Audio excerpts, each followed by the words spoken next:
Assalamualaikum warahmatullahi wabarakatuh. Kami dari kelompok 4 ingin menjelaskan sistem hukum dan peradilan nasional yang 1. Sistem hukum dan peradilan internasional. A. Pengertian sistem.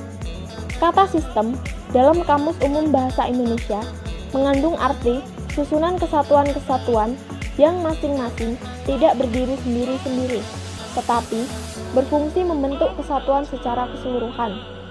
Unsur-unsur dalam sistem mencakup A.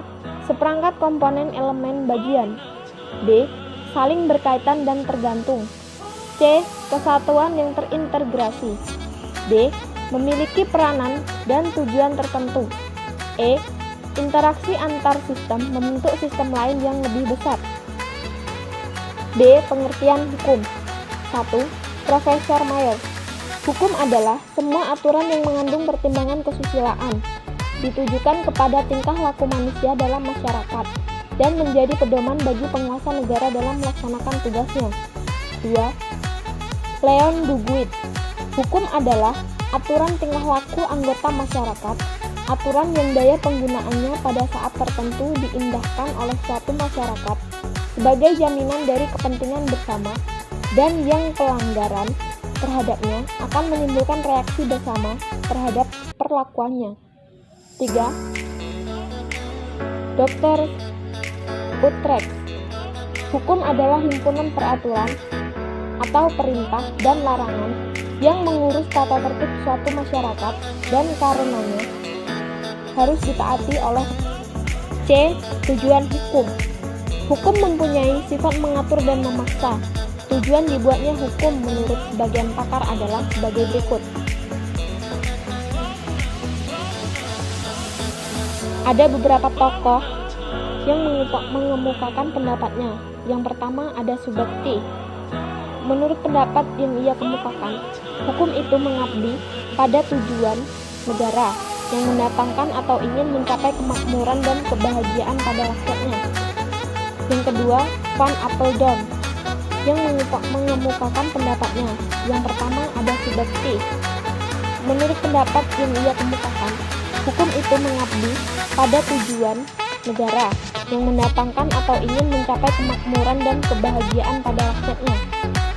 Yang kedua, Van Apeldoorn mengatur pergaulan oleh hukum dengan melindungi kepentingan hukum manusia tertentu, kehormatan, kemerdekaan jiwa, harta benda dari pihak yang merugikan. Yang ketiga, 4. Hukum berdasarkan sifatnya. Hukum yang memaksa, yaitu hukum yang sifatnya memaksa dan mutlak bagaimanapun keadaannya. Hukum yang mengatur, yaitu hukum yang boleh dikesampingkan jika pihak-pihak yang bersangkutan telah memiliki peraturan sendiri. 2. Hukum berdasarkan sumbernya.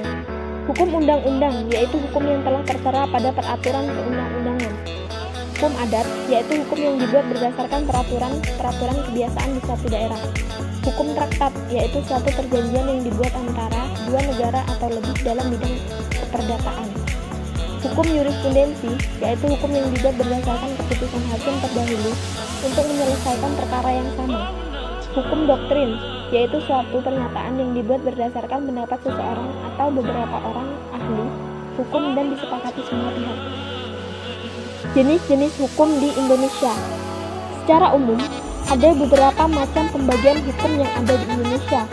Mengacu pada pengertian hukum, adapun beberapa jenisnya adalah sebagai berikut. 1. Hukum berdasarkan isinya. Hukum privat, yaitu hukum yang mengatur hubungan antara sesama manusia berdasarkan kepentingannya. Adapun beberapa contoh hukum privat adalah hukum sipil, hukum dagang, hukum perdata. Hukum publik, yaitu hukum yang mengatur hubungan setiap individu di dalam masyarakat dengan negara dan sangat berkaitan dengan kepentingan umum. Contohnya, hukum tata negara, hukum pidana, hukum administrasi. 3. Hukum berdasarkan bentuknya. Hukum tertulis, yaitu hukum yang terdapat pada berbagai kitab perundang-undangan. Hukum tidak tertulis, yaitu hukum yang berlaku di suatu masyarakat dan ditaati meskipun tidak tertulis.